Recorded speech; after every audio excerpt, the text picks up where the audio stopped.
Ginoo ano? Panggang ang tanan sa pagtindog. Genesis chapter 6 verse 8 down to verse 22. Genesis chapter 6 verse 8 down to verse 22. Genesis chapter 6.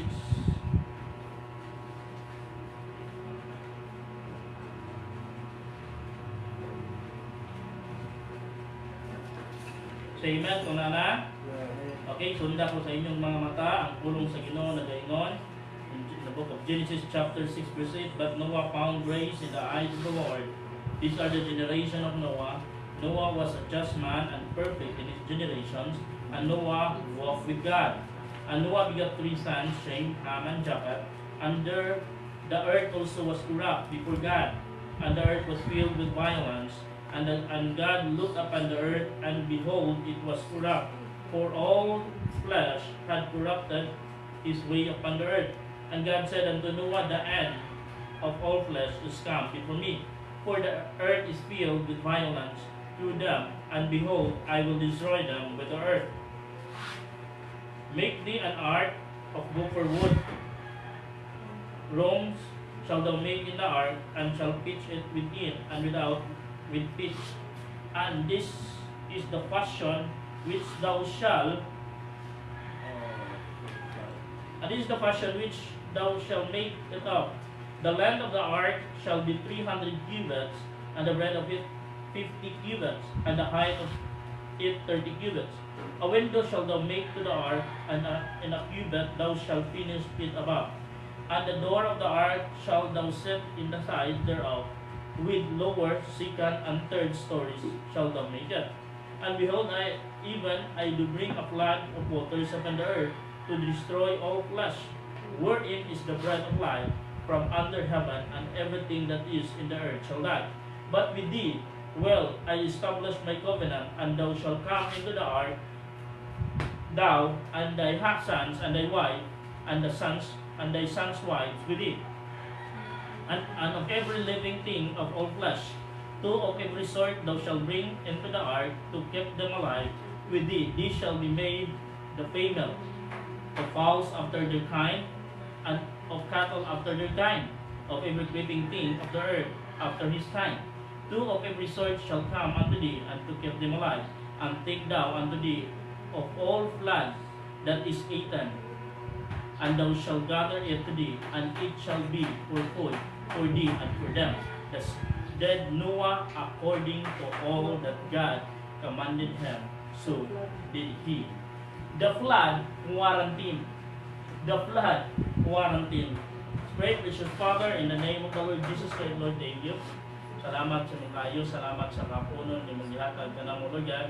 Salamat again, Ginoo, na ikaw nagbuban ka na mo. I pray na ikaw mag-bless sa among palimbahon ka ron, para nanginin mga katawhan ka niya, dili ka rin simbahan, man ang iyong mga katawhan nga naa sa matag usa ka panimalain, ikaw sa mga panalangin kanina. Lord God, wala kami mahimo kung wala ikaw, Lord God. Ang pag-ampo, despite of this quarantine, despite of this enhanced community quarantine that happened, padayon kami nga nalagad o magservisyo na kanina. Wala. Ikaw maguban ka na mo, Lord God, panalangin kami. In Jesus' name, pray. Amen. Thank you, Jesus. This is the first quarantine that happened. Mo ni ang unang quarantine kinahitabo sa Bible, mo ni ang unang lockdown kinahitabo sa Bible. Nakita sa Dios ang pagkadautan sa mga tao. Nakita sa Dios unsa ka kurap ang mga tao, unsa ka rampant ang panahon ni Noah, mga igsoon. Muna ningon ang Dios, mga igsoon, nga the end of all flesh is near. Sa atong panahon, mga igsoon, nakita pud sa Dios unsa karampant ang atong panahon. Nakita po sa Dios unsa ka worse ang atong panahon. Muna na mensahe sa pulong sa Ginoo, the signs of the end is coming. The signs. Muna mo matanaw mo mga igsoon, history repeat itself. Kung unsay nahitabo kaniya tumawpod ang hitabo sa karon nga panahon. The flood happened all around the world. COVID-19 happened all around the world. Noah and his family, na lockdown, sulod sa arka. Ang mga tawhan sa atong panahon karon na lockdown, sulod sa ilang panimalay. Kuyog sa ilang pamilya. Ha? Mga igsoon, ato makita karon mga igsoon, kahaponon, mga igsoon. Ha? The flood. Quarantine. Tulo ka butang atong hisgutan mga igsoon. The flood quarantine. Makita nimo mga igsoon, tulo ka butang. Una, God's preservation was recorded. Sa nahitabo nga lunok mga igsoon, sa nahitabo nga flood,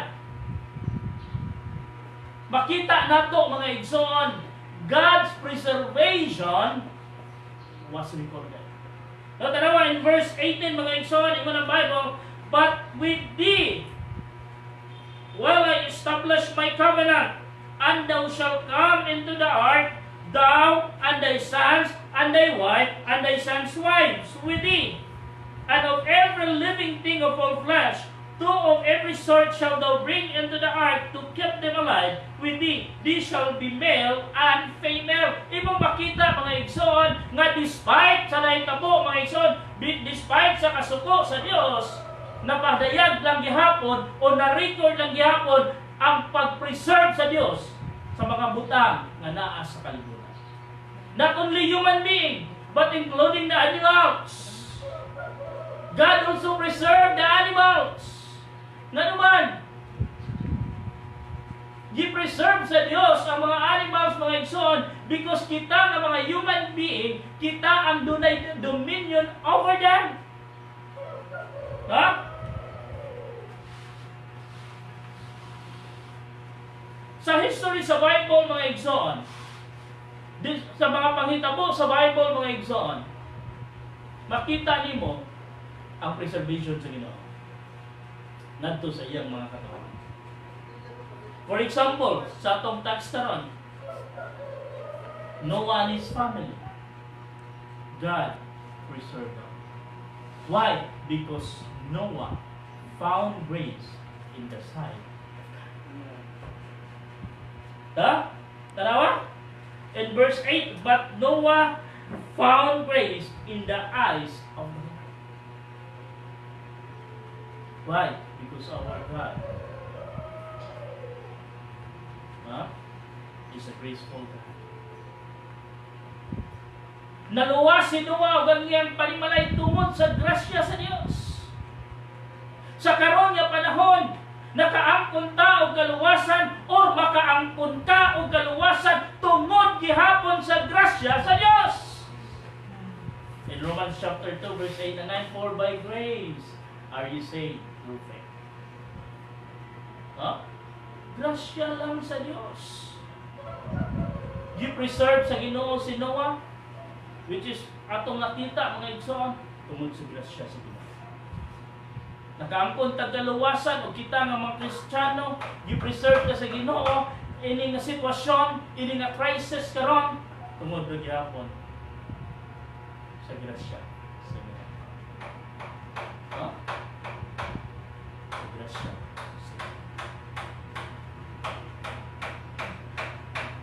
God's preservation was recorded. Ikadua, God's provision was received. God's provision. 40 days and 40 nights. Reklamo ng mga tao karon, gutom na. Reklamo ng mga tao, wala na ni pagkaon. Reklamo ng mga tao, wala na ni trabaho.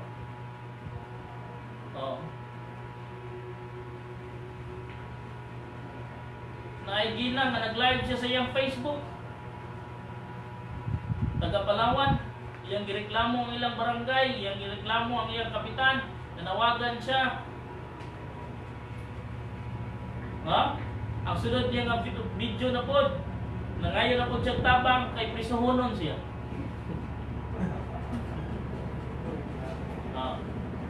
Nanawagan siya una kay tagsa na puno ka kilo ang ipanghatag. Yan ay daghang bugas sa barangay, yan daghang noodles, yan daghang dilata, yan daghang gatas, kanong wala ipanghatag.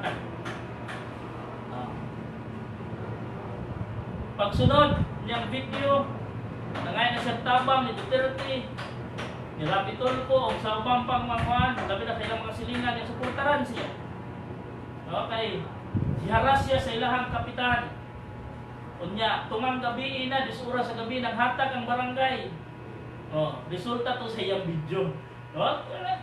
Utang sa iyang mga silingan ka, niya, kaya kung wala siya nag-live, di mga hatag. Reklamo. Ginang interview siya kung kaigo ba ang 8,000. Di ko nung kaigo ang 8,000 sa ilahan. Kaya ito sila sa Rustan mag-grocery. May makita ni mo ba? Lain-lain niya klase nga reklamo, lain-lain niya klase nga pagbagol po sa tao. But ato kahang balikan during the time of Noah. Di ba? 40 days and 40 nights. Kuyog nila ni Noah ang baho sa hugaw sa mga hayop. Asa siguro kaugaling mo nilang hugaw. Pa siguro tayo siya ang arka atong tayo ba? Ba't imong makita mga igsoon nga ang provision sa Ginoo na dawat ni Noah o sa iyahang pamilya? Because even sa paggawas nila sa arka, even sa paggawas nila, paghuman sa flood mga igsoon, paggawas nila sa arka mga igsoon, nakapasalamat pa si Noah sa Ginoo. Sabi ba? Noah built an altar and thanked to God. Muna mga igsoon, muna yung atong buhaton. Nganong nakahalad pa man si Noah sa Ginoo? Because of God's provision.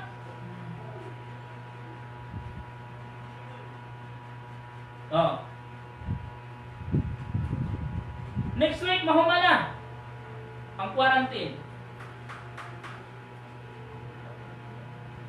So Sunday, mugawas na ta sa atong mga panhimalay. Muadto na ta sa simbahan.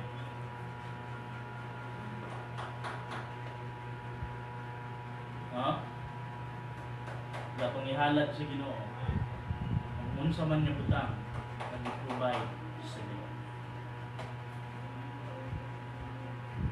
Diba? Angay lang siguro nato nga pasalamatan ng Ginoo. Angay ba? Nga naman. Tungkol sa iyang provision. Wa na kay trabaho. For more than a month. I think, pila na kadlaw? March, ano sa nila sugod? March. Ano sa nila sugod? March 29?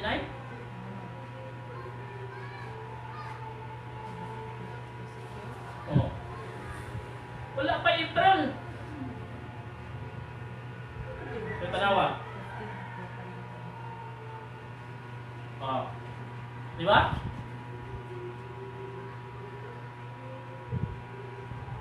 Magunahon na ka kung asa kung sa'yo atong pagkaon. Normal na. It's normal. Ano man? Human being ka. At sa inyo na Bible, let not your heart be troubled. You believe in God. You believe in God. Even to Jesus Christ.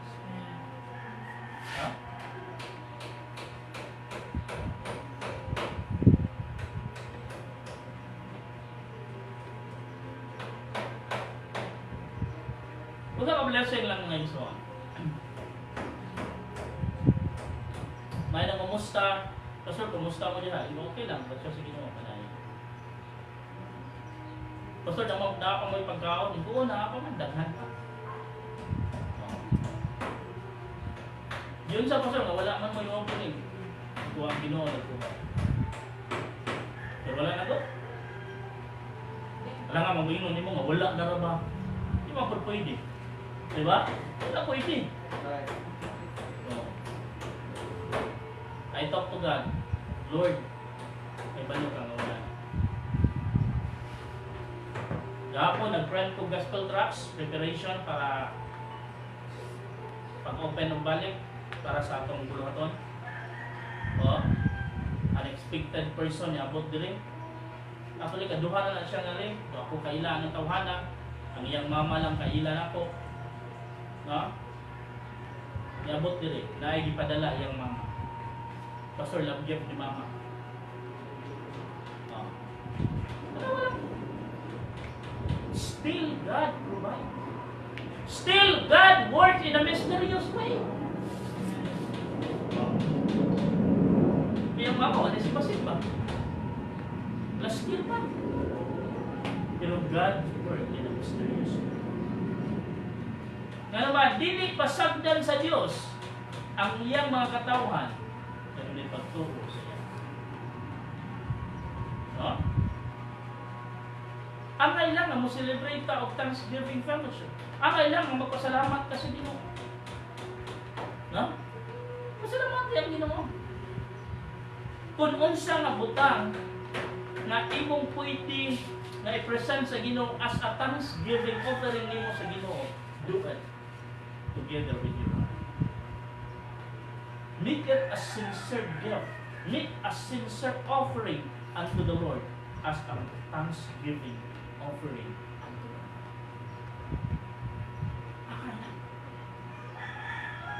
Huh? During the flood, God's preservation was recorded. During the flood, God's provision was received. During the flood, God's power revealed.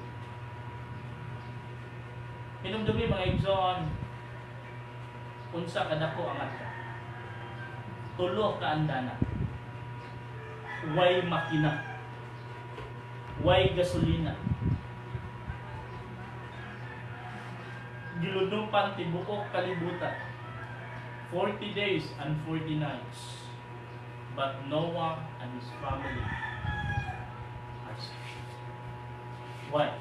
Because of God's power. Ha? Tungod ba kay perfect ang pagbuhat ni Noah? Hindi. Imagine na lang. Tulo ka anda na tanang hayop sa kalibutan nga imong nakit-an karon, sakay na dito. Unsay mga dagkong hayop, elepante. Unsa pa? Naa dito na. No? Nakakaroon ka na dito. Kanang imong kuto, imong lusa, apil na dito. Kutukon siguro tong sinuwa niyang pamilya, no? Tungaw.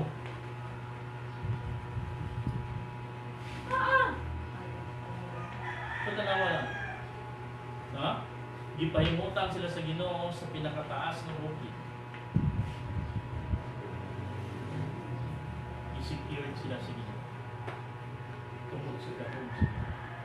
And remember this. Remember this. Dili si Noah ang naglak sa pultahan.